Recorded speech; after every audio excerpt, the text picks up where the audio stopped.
Here on The Brief from Brussels, we're continuing our look at how Belgian politics is a spectrum of European politics as a whole. Last time we looked at how the Greens has succeeded in elections here in Brussels. Next time we're going to be looking at the left-wing factions in Wallonia. But for this time on The Brief from Brussels, we're looking at the far-right parties which succeeded in Flanders. Vlaams Radicaal, the pub for supporters of the far-right Vlaams Belang party in Rosselaar, is often a place of discussion about immigration, Islam and divisions in the country. In this West Flanders town of 60,000, the far-right party won with nearly 24% of the vote. No, the Islam is a danger for our country, for all Europe. So we have to fight that. We have to fight the Islam with the democratic medals, or you know what you call that, the democratic way of fighting something, not with guns or violence. In the Flemish region as a whole, Vlaams Belang became the second force after the Flemish separatist N-VA party. The two nationalistic forces are supported by more than 40% of people around here. Yeah, I'm not a Nazi, I'm not a fascist, I'm not any of these things which we are called. In fact, what we do is we put our people first. The perception of mass immigration in the region helped their campaign. Both legal and illegal migration surged in the region. The pace at which our region is getting diverser and diverser is going too fast for us and for a lot of people, not only for my political party but also for the inhabitants here, our voters. People experience that their cities are changing too fast. While criminality was at an 18-year low last year in Belgium, the perception of insecurity remains a vote swinger for many. What kind of future you want for Belgium?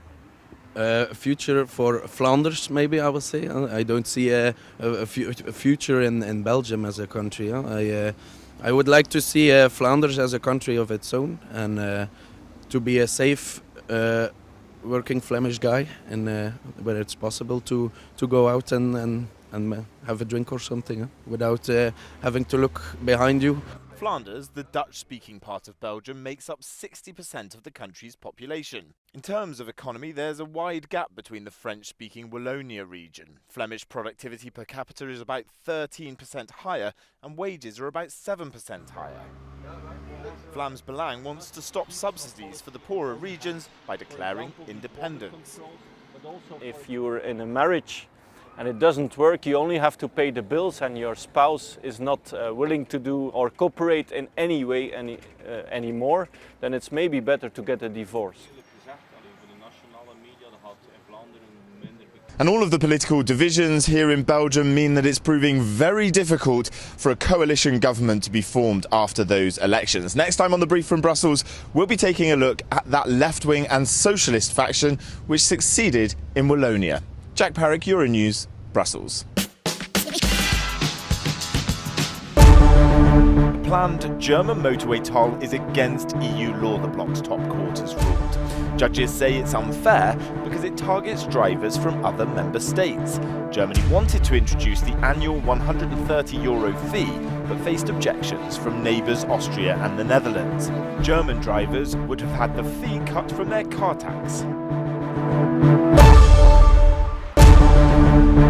In the new term of the European Parliament, the Social Democrats will have a new leadership. The group elected Spanish MEP Irache Garcia as their next chair.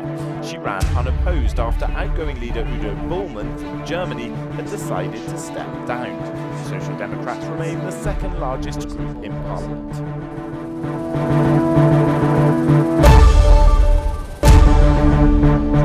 The race is on to become the next leader of the new Liberal Party in the European Parliament. Renew Europe, previously called ALDE, elects its president on Wednesday. Three candidates, Swedish Fredrik Federley, Dacian Cioloș from Romania and Sophie in 't Veld from Holland. Renew Europe is taking 107 seats in this European Parliament.